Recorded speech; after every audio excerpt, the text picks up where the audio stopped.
people normally bring up when you have presentations is the question on emissions, specifically now with all this Volkswagen gate and diesels are terrible and not environmentally friendly. But when you look at the marine side, it's quite the opposite, or the least environmentally friendly products you can actually buy on the market today is either a gasoline lawnmower or a gasoline outboard.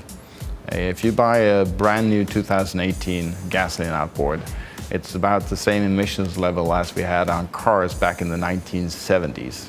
When it comes to diesel outboards, there is no emission regulations, so the diesel outboards step into the same emission regulations as inboards, hence a much stricter controlled area.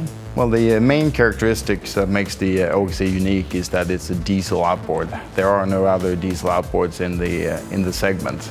Technology-wise, it's very different to all other outboards on the market. It looks like a regular outboard, it runs like a regular outboard, it fits the boat like a regular outboard, but underneath the shell it's very different. It's a horizontal engine, it's got a much larger gearbox placed between the engine and the propeller shaft, and the drive system between the engine and the gearbox and the propeller shaft is a carbon fiber belt system. In the Bison project we have inherited a lot of the design features from the OXE engine. Here in front of the engine you can see one of the features. It's the air filter and the seawater filter and the fuel filter. Back here you can see the seawater pump. And on the back of the engine you have the oil filter, easy accessible.